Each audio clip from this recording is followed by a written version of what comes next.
welcome to On Leading with Greatness. I'm Jim Salvucci of Guidance for Greatness. This week's installment, On the Dark Side of Compromise.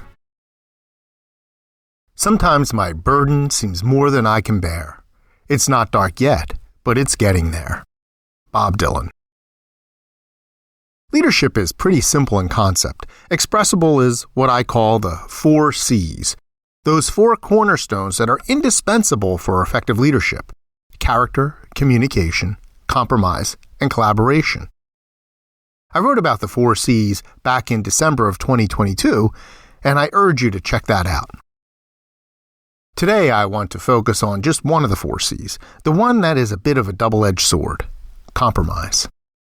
What I mean by compromise is the art of splitting the difference and meeting someone part way.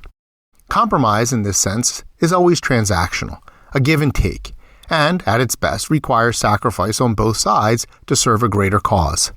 Such productive compromise stems from the mindset of, I'll let this go to benefit the team, which then sets the stage for collaboration, the last and perhaps highest of the 4 C's. But what of the less sunny side of compromise?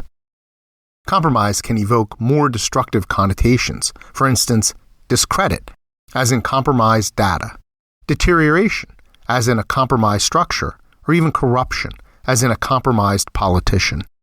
We'll dive into this last meeting, but first a little detour to consider common sense. Common sense. I have long had a love-hate relationship with common sense. On the one hand, it is often the best guide, offering the simplest, most obvious, and most seemingly logical approach. On the other hand, common sense can mislead and morph into the miasma of conventional wisdom. Proceed with caution. For instance, self-preservation seems just good common sense. After all, if you are not actively trying to preserve yourself, what the hell are you doing? Then again, is self-preservation so absolute? Is it okay if your immediate self-preservation compromises the well-being of others or compromises your principles? Does the common sense appeal of self-preservation still hold then? In the workplace, self-preservation and even self-promotion at any cost are generally cast as common sense or even professionalism. At the same time, risking your own well-being for the sake of others is castigated as short-sighted and naive at best. Staying true to your values is less likely to be lauded as integrity than denigrated as hubris. The higher you climb the management ladder, the more convoluted these contortions become. I personally have been accused of disloyalty and arrogance simply because I refused to throw others under the bus for my boss's amusement. It's perplexing, isn't it? What sort of a person regards sticking to principles and basic human decency as vices? In such a world, adherence to the almighty CEO and their minions is paramount. This scenario cropped up a lot during my career journey. I was pretty bad at playing the political game on their level. I knew what I had to do to protect myself, and I confess that I sometimes did it. But as I have explained elsewhere, my focus was on the politics of possibility, building relationships to get things done, rather than the politics of personal destruction and personal gain, the stuff of vendettas, gaslighting, and power plays. Some colleagues, perhaps well-meaning, counseled me to suck it up and knuckle under to bully bosses who prioritize self-interest over doing good. By resisting, I was labeled rigid and uncompromising, which is ironic considering my openness to compromise and to forging productive relationships. The problem was that I had no interest in that other kind of compromise, compromising my integrity and becoming more and more like those people. I had seen what such compromise did to others. It begins innocently enough, but quickly snowballs beyond control. This is the stuff of corruption. Still, some individuals pretend such compromise is a virtue, that compromising their values is just the reasonable choice.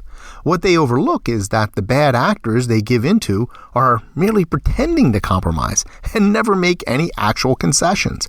Their worldview is a zero-sum game where they only take and never give. They are also usually highly skilled bullies. Far too many good people fall into their trap and wind up selling themselves out for professional gain. Sometimes entire organizations compromise themselves. It becomes baked into their culture. I once worked as a vice president for a college that had survived severe budgetary problems. From then on, they would blame all their bad choices on budgetary constraints, effectively washing their hands of any responsibility. It was a lie the institution told itself, leading to a culture of scarcity.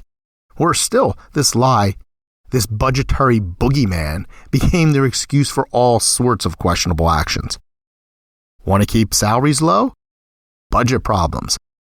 Want to excuse poor student outcomes? Budget problems. Want to skimp on vital infrastructure? Budget problems. In other words, this lie was how the institution's leadership compromised and corrupted itself every day. The opposite of such corruption is integrity, which I have written about extensively. Integrity, to be sound, requires solidity, wholeness, and reliability. It's that middle one that really trips people up. Wholeness. Many who compromise their values for personal preservation and gain justify their corruption by claiming that they are doing so for their loved ones, that however they function at work, they practice integrity at home with their family.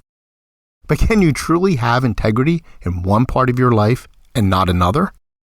No, because integrity must be whole, meaning maintained throughout all aspects of your life. If you are mainly self-interested at work, rest assured it's creeping into your personal life too. At the very least, you're setting a rather dismal example. I know I'm coming across as self-righteous here, but my point is that while compromise is a crucial component to great leadership, we need to be discerning about the kind of compromise we engage in and who with. Remember, compromising with someone whose approach is basically, do it my way or perish, isn't compromise at all. It's giving in. There is no winning or even partial winning, there's zero-sum game. You will simply compromise away some part of your very self. The best policy is to designate your principles as off limits. You just don't compromise your values, not in the short run and definitely not in the long run. Although regularly reassessing and challenging them is necessary and constructive. You also simply don't compromise with someone who plays a zero-sum game. This scenario is particularly dicey when that other person is your boss. Holding to your principles can be painful. I've experienced that pain firsthand, and I genuinely hope you never have to. I hope you only find yourself in situations where your integrity is never put to the test, where you're never asked to compromise your values. If you ever do find yourself in that situation, though, the choice can be quite stark. You can go to bed knowing that your success is due to your corrupted values, or you can go to bed knowing that, whatever the consequences, you were true to yourself. Making that choice once may be the hardest thing you ever do. Imagine making it every day. I did so for a long time. My admiration for those who stand up to corrupting compromise is boundless. They are the people who truly get things done and hold this planet together. Those are people you can trust and truly compromise with. How often are you asked to compromise what is most important to you? How have you coped? Leaders must understand the difference between productive and destructive compromise, and I can help. If you want to learn more about how to become a great leader in this world of bad bosses, visit guidanceforgreatness.com. Join the conversation by leaving a comment and leave a like or review. Please share this post on social media, and be sure to subscribe to have On Leading with Greatness sent weekly to your inbox. I look forward to hearing from you.